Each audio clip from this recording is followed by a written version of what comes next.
Brother accused me of cheating with his girlfriend, despite never meeting her, and now I secretly doubt our lifelong bond. My brother and I have always been incredibly close. He's always been my best friend in the world.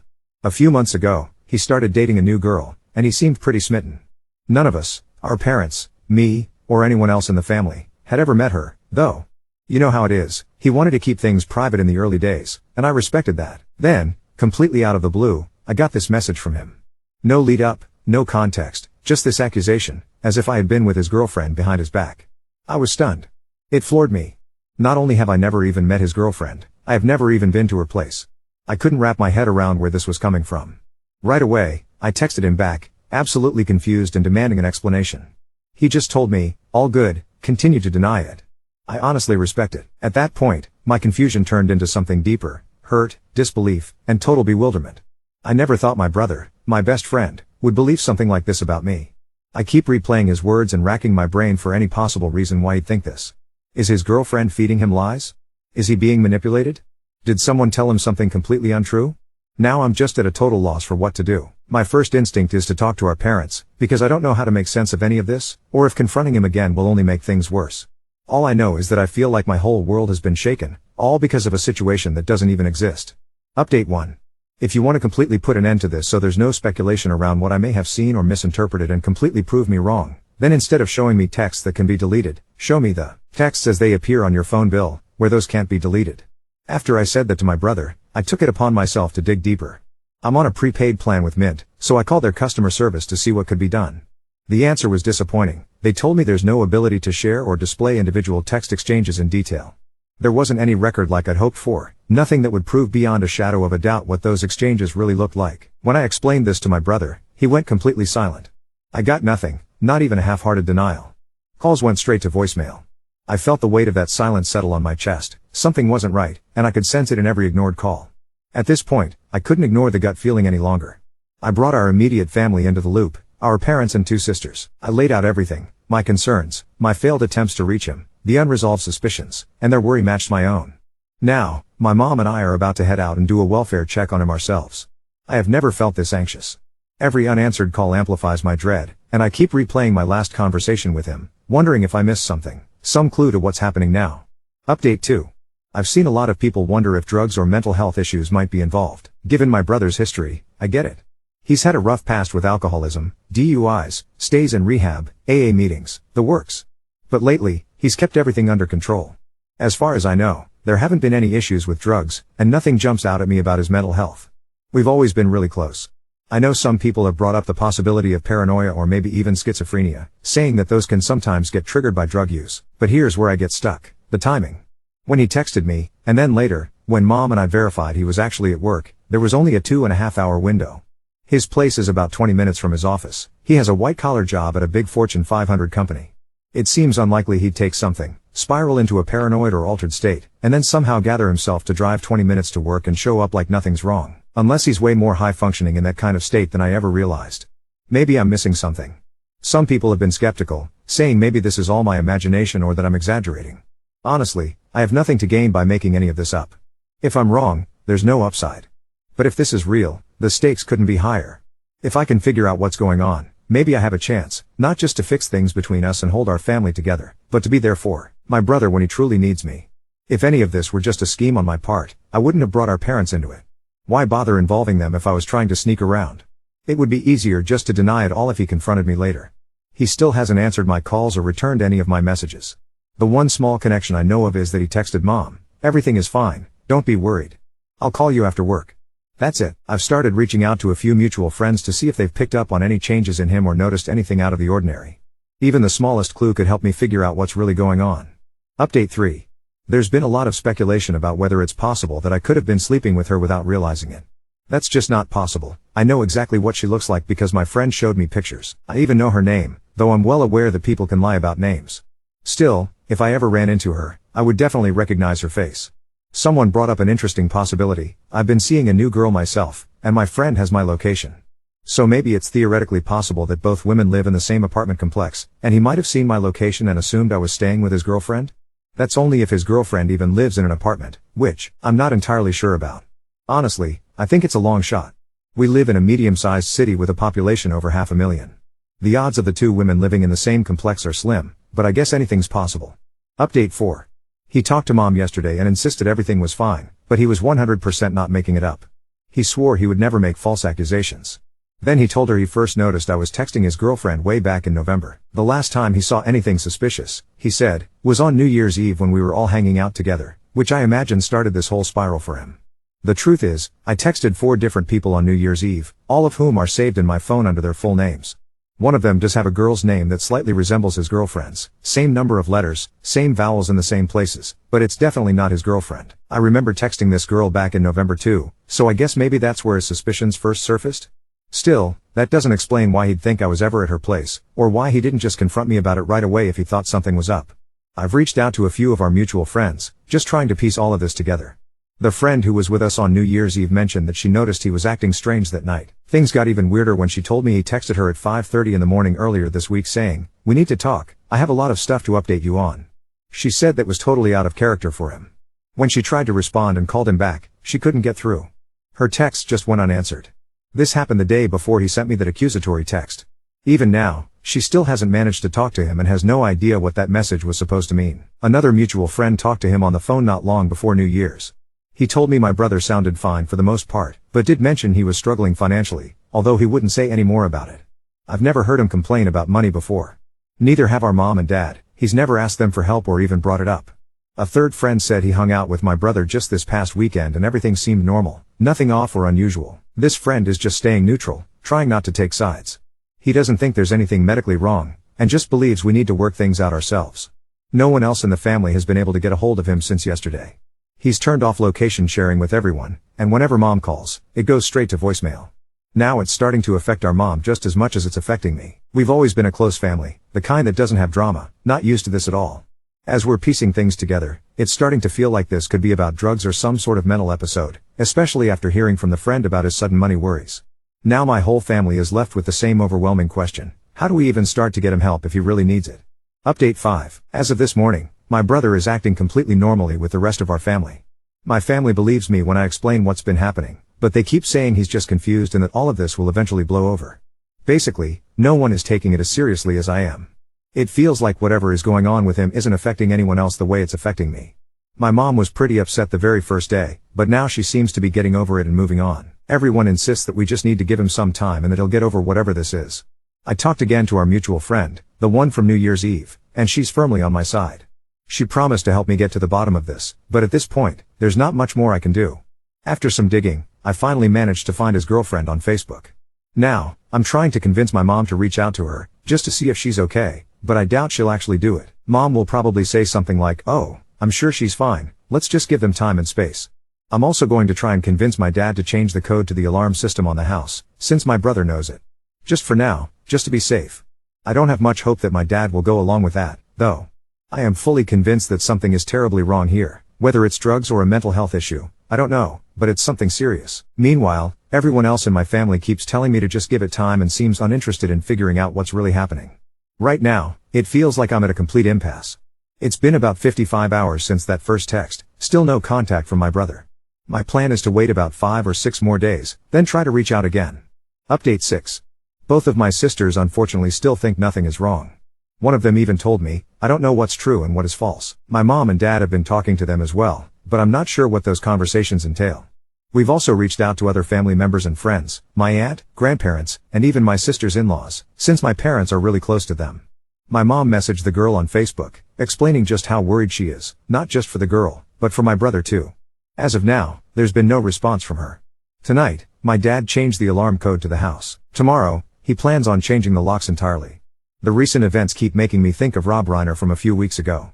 Switching up the security feels like the right next step, just to be safe. The thing that really gets me is how normal my brother acts around everyone, unless he's directly confronted. Then, he completely shuts down. For instance, my dad texted him earlier, just a casual, "How are you doing?" Instant response, "I'm good." But when my dad followed up immediately with, "Tell me what's going on between us. Talk to me. I'm here for you," there was nothing. Total silence. It's been the same kind of pattern with my mom. At least I managed to get through to my parents. My sisters are still my next challenge. I recently found out there's a mental health tip hotline in my city specifically designed for situations like this. If neither of my parents hear from my brother by Monday, I'll be calling that hotline myself. Like some people have pointed out, he hasn't shown any violent tendencies yet, so I'm not sure how much the hotline can really do, but at this point, I need to try everything. Just to be clear for anyone wondering, there is zero possibility I've ever hooked up with his girlfriend. I've always known what she looks like, he's shown me pictures, and I am 100% certain I would recognize her if I ever met her in person. Yes, I've tried calling him directly, all of my calls go straight to voicemail. I've even told him before how my girlfriend's name looks almost identical to his girlfriend's, hoping it would clear up any confusion. He didn't reply to that either. Besides the mental health hotline, I honestly feel like there's not much more I can do right now. Update 7. The past week or so has been one of the worst stretches of my life, and I just can't believe how everything's played out. First, let me be clear on one thing, I didn't hook up with her. Not in any universe. He's shown me pictures of her, and I would know her if I saw her in person. I've been loyal to my girlfriend since early November, no other hookups, no crossed wires. When things first started unraveling, my parents were quick to jump in. My mom even reached out to the girl on Facebook. She read the message but just left my mom on read, without ever replying. That stung, even though it wasn't unexpected. My parents, worried that things might escalate further, replaced the locks on the doors and changed the alarm code. He had access to both. Everyone I talked to about this situation seems to lean toward his side or just stay totally neutral. My two sisters, for example, are straddling the fence, taking no one's side. The only people actually taking my distress seriously are my parents. But my friends? Either staying out of it or gently suggesting that maybe there's more to the story than I'm saying. It really feels like I'm going crazy here or that they think I'm being dramatic. Some context on my relationship with him. We're not blood brothers, but we're as close as anyone could possibly be. He lived with us all through high school. He calls my parents mom and dad and treats my family as his. I'm close with his biological family, too, even if things are complicated, since he's not close to his own parents. Last week, I reached out to a few mutual friends hoping for clarity. For example, his cousin is practically like family to me. His biological brother and I are close. I even tried talking to his sister, though she's not local and I'm not as close to her. My mom ended up speaking to her, and she revealed that he's having some financial issues right now. That was news to me, but it still doesn't explain why he's making wild accusations. To make everything absolutely clear, I started compiling all my texts with everyone involved. When I look at those conversations, my back and forth with him, his cousin, his brother, even another mutual friend, they all blend into this massive spiral of confusion. My attempts to explain myself, to find some clarity, are met with blank neutrality or, even worse, with the sense that everyone thinks I'm the one in the wrong. As ridiculous as it sounds, clearing my name feels basically impossible. I can't prove a negative. Even though I've submitted a request for my call records to prove I never messaged her, it's not likely to change anyone's mind. 35 days until they arrive, and the damage is already done. My parents, who have always been his second family, are devastated. My dad feels like he failed him, like he wasn't enough of a role model to keep this from happening. That hit me so hard, to see the toll it's taken on the people I love most. We've never, in all these years, gone this long without talking. I'm sick to my stomach with anxiety, sadness, and this crushing sense of being alone. My brother claims he first saw messages on my phone from her back in November. Then he says it happened again on New Year's Eve. But on New Year's I only texted 4 people, and our family group chat. What could he have possibly seen? Did he completely mistake a name? Or did he hallucinate the whole thing? I reached out to our mutual friend, who was usually good at cutting through drama, hoping for backup or at least some perspective. He mostly seemed to side with my brother and told me that our relationship was probably permanently ruined. That's when I knew something was really wrong. If this was just a misunderstanding, or if my brother was thinking rationally, would there be anything in the world that could make him cut me and my family out this completely? He accused me out of the blue, something utterly out of character, something I would never in a million years do. I started asking around, has anyone else seen him act strangely? Is he more paranoid than usual? His brother says he's changed lately, but no one wants to come right out and say it. My mom tried asking him gently what made him think I'd done this. He said he first noticed messages last November, meaning he's been stewing on this for months, letting it fester. Why would anyone who loved you not just come to you and talk it out, unless something deeper is going on? All his accusations, his refusal to speak to me, even his own family treating this like I might have done something, none of it makes any sense unless something is seriously wrong. I fear our relationship is ruined forever. The thought of that is eating me alive. This is hands down the worst start to the year I can imagine. I don't know what to do anymore. I feel totally alone, and honestly, I'm desperate for any advice that could help me get through this. Update 8. Last night blew the floor out from under everything I thought I understood about what's going on. My mom finally got a message back from the girlfriend. It was short, weirdly formal, and cold. She said she didn't want to be involved in family drama, that everything my brother said was true, and that she hoped we'd respect her privacy. Then, this is the part that made my stomach drop, she asked if my mom could sell her for moving expenses because the situation had made her unsafe in her current apartment. She wouldn't call. She wouldn't FaceTime. She wouldn't even send a voice note because she said she'd lost her voice. She did, however, send a Cash App link right away.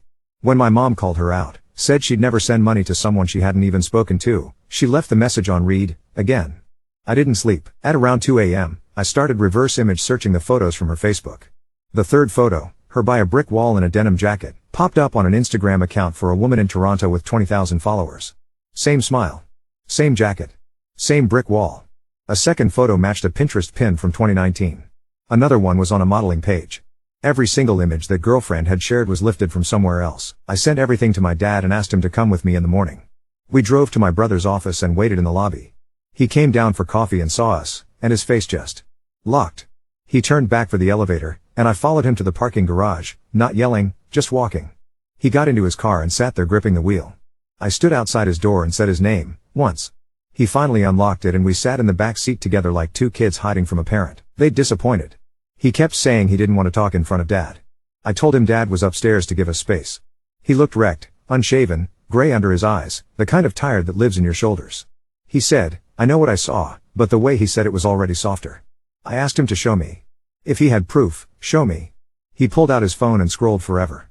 What he had were screenshots. Not of my texts, not of my number, screenshots sent to him by her. An Instagram DM from an account using my name with an underscore tacked on the end and my profile photo from 2 years ago. A Telegram chat with me asking for an address. A blurry still from a hallway camera of a guy in a baseball cap seen from the side. Apparently me, outside her door, timestamped 11:53 p.m. on New Year's. I pointed at the handle. I pointed at the tiny differences in the font. The time zone mismatch on the DM. The fact that the hallway photo had a watermark for a stock security camera company. He kept swallowing and blinking and saying, but she sent it, she wouldn't lie.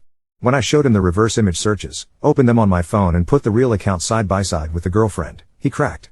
Not all the way at once. He started with, that's not her main, that must be old, then, she said people steal her pictures, and then nothing, just his head dropping forward and his hands over his face. He said he's been sending her money since November. First it was Uber rides and groceries. Then a phone bill. Then rent because her roommate bailed. When the bank flagged his Zelles, she asked for gift cards and Cash App. He took a cash advance just to get through December. He borrowed off his 401k, planning to pay it back with his bonus. His money problems were all because of this. He told me he'd been hiding it because he was ashamed and because she made him feel like if anyone found out, they'd ruin it on purpose. And the part about me?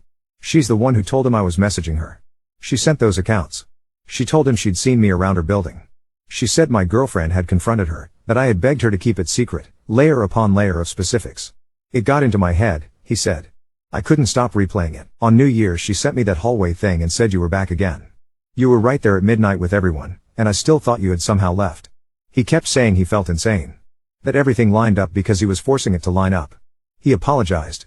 Not in a neat little speech. He couldn't even look at me for longer than a second at a time. He said he read my texts and chose not to believe me because believing me meant confronting the alternative, that none of it was real and that he'd been conned and that his girlfriend didn't exist outside a stolen set of photos and a handful of anonymous accounts. He said he sent the text to our friend at 5:30 a.m. because she had messaged him in the middle of the night saying I was at her apartment again and he needed to handle it. He drove around for an hour and then went to work like he was fine. We brought him home. He showed everything to my parents, the same screenshots, the Zelle history, the Cash App receipts, the gift card numbers in his notes. When my dad asked for the girlfriend's number, there wasn't a phone number, just half a dozen handles and one text now line that went straight to a subscriber unavailable message. While we were sitting at the kitchen table, another message came in from a brand new Instagram account with the same stolen face, saying she'd explain everything if he just sent one more transfer because her account got hacked. He watched my mom block it. He didn't argue. He called his bank. He called his HR. He told them he'd been scammed. He cried once, 3 short, hard breaths and then he steadied himself like he was mad at the fact that he even let a tear out. He told me he'll pay me back for the apology I never asked for by making this right. He told my dad he needs help, like real help, not just I'll be better. He asked if he could sleep at the house for a few nights because he hasn't been sleeping in his own place. We set him up in the guest room like we used to when he was in high school and just needed a safe place to land, and then he crashed. I'm not pretending everything's fixed. He hasn't explained why it felt easier to believe an underscore handle than his own brother. He hasn't explained the twist of pride that let him accuse me so cleanly. But there's a reason now. A shape to the hole. I can feel something in my chest unclenching even as the anger and hurt are still there. This morning, he sent me a text while I was in the living room. I'm so sorry. I was wrong. I don't know how to live with how wrong I was, but I'm going to try. Then he asked if I could go with him to file a report. He wants to start making calls, talking to someone about the obsessive way he latched onto this. Money, trust, All of it. We don't know how much he's lost yet. He gave my parents a number and then added, I think it's more. The Facebook account went dark an hour after we blocked her everywhere. A new one popped up immediately with the same photos and a different name. He watched that happen, too. I think that's the only thing that convinced him all the way, seeing how fast the face he loved was just a costume someone else could throw on. For the first time in weeks, he's in the next room instead of just a silence on the other end of my phone. It's not a happy ending, and it's not an ending at all, but it's something real to hold in my hands. He asked me to come with him to his first appointment. I said yes. I don't have it in me to say anything else yet. I think that's okay for today. Update 9. We filed the report this morning. There's a fluorescent hum in our town station that makes everything feel flatter, like someone turned the saturation down on the day. The officer at the front desk listened without a weird look, which somehow made me want to cry more than if he'd rolled his eyes. He took my brother's phone, scrolled through the fake DMs, the text now number, the hallway still with that stock watermark. He said, "You're not the first," in this dead-even voice, and gave us a case number and a printout for the IC3 site. He told us to keep every handle, every screenshot, not to reply to anything. Don't bargain with ghosts, he said, and that phrase won't leave me. The bank was next. They were polite in that way that means they've said these words 100 times. Zelle and Cash App transfers are final. Gift cards are like cash, but they open fraud cases anyway because of the text now line and the way the account spun up and vanished. He sat there admitting out loud, I sent it, while a woman with a Navy nameplate typed and nodded. When she asked if he had shared any documents, I watched color leave his face like a tide. He pulled up the chat and there it was, a photo he'd taken of his driver's license, front and back, a blurred PDF of his last 2 pay stubs, a selfie holding the license next to his face. For the lease application, she'd said in late December. They flagged his account, put alerts on everything, and gave him a number for their fraud team. He handed his wallet to my dad and said, "Just hold this," like his cards might jump out on their own if he didn't. HR after that. He told them the truth in a room with a glass wall and a fake ficus, and I sat outside pretending to read a poster about 401k vesting. He came out with a little stack of papers and eyes that had that watery brightness you get when you've just been brave in public. They set him up with the EAP, first appointment this afternoon, and explained the terms of the 401k loan, without even a hint of shame in their voices. They offered to let him space out repayment. He clutched that kindness like a rope. Back at the house, we did the tedious, protective stuff. He changed his phone number. We added a port-out pin to his carrier. We froze his credit and, when Equifax asked him to pick questions from old addresses, he looked at me and said, "You remember when I lived on Birch?" Like he needed me to say yes for the password to count. My dad made copies of the police report and tucked them into a folder with his neat block handwriting on the tab. My mom sat with a legal pad and wrote down every handle, every amount he could remember. He totaled what he knew and then he looked up and said, "It's more, I just don't know where yet." The number on the paper was already 5 figures. I DM'd the woman from Toronto whose face had been borrowed. I told her I was sorry to bring more of this to her inbox, but that her photos were being used. She replied in 15 minutes with this very human, exhausted kindness. She said it happens all the time. She sent me a canned paragraph she keeps in her notes that explains how to file takedowns and what links to attach.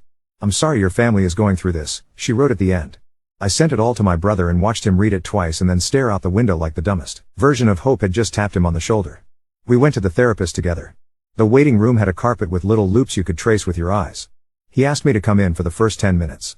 He did the apology again, not to me this time, but about me, to someone whose job it is to hold it and not flinch. I left when the therapist asked if she could speak to him alone. When he came out, he looked emptied out in a clean way. He didn't say what they talked about, and I didn't ask.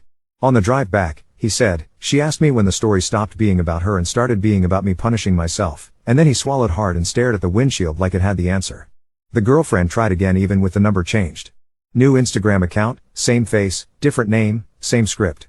"You're letting them control you," she typed, and then, "If you ever loved me, prove it." A few minutes later, a text to my phone, not his, with a local area code. "He's lying to you. Ask him about November 14th. I showed him and expected the panic, but he just said, "Block it," and I did. We forwarded everything to the case file email. 2 hours after that, my dad's phone rang with a voicemail that was 24 seconds of breathing. We changed nothing and went back to what we were doing. It felt like doing a push-up for the first time in months and not collapsing. My sister came over and cried on our kitchen floor, the kind of crying that comes from being wrong about someone you love. She apologized to me first, then she went to the guest room and sat on the edge of his bed and held his hand like she used to when he'd come home drunk and ashamed years ago. He said, "I almost hurt us," which is not how I would have put it, but I knew exactly what he meant. Later, our mutual friend, the one who had told me our relationship was probably done, texted me a screenshot from last week. An account with the same stolen photos had messaged him too, said I was dangerous, asked for help with a lift because he was outside again. He didn't send money, but he stopped replying to me after that because he didn't know what was real. He apologized, and I believed him. It turns out the net was wider than just my brother. We had one stupidly normal moment that I'm going to keep in my pocket. He walked into the living room after dinner, saw a college game on, and dropped onto the couch next to me without asking if that was okay. He said, "You think they'll cover the spread?" And I said, "You don't even know what the spread is," and he smiled in this sideways way he hasn't smiled in months. We watched the second half, both of us staring too hard at guys in jerseys we don't actually care about, and for 10 minutes there wasn't a scammer in the world big enough to fit into the room. He took his keys off his ring and left the spare to my apartment on the counter. He said, "It feels weird to hold on to anything of yours right now," and I said, "We'll swap them back when we're okay," and he nodded like that promise was as real as any document we filled out today. Before he went to bed, he handed me his phone and asked me to delete Telegram, Text Now, and the throwaway Instagram accounts he'd made to keep up with her when she lost access. While I was doing that, a brand new profile popped up in his requests with the same face again, this time with a hospital wristband in the first photo and a caption about surgery complications. The username was a different name, same cadence. The only thing that changed was the costume. I blocked it, took a screenshot for the folder, and put the phone face down on the nightstand. He watched me do it and didn't reach for it even once. He asked if I would come with him tomorrow to the bank manager's appointment and then to the second session with the therapist. I said yes. He smiled without showing his teeth and said, "Okay," like that was enough.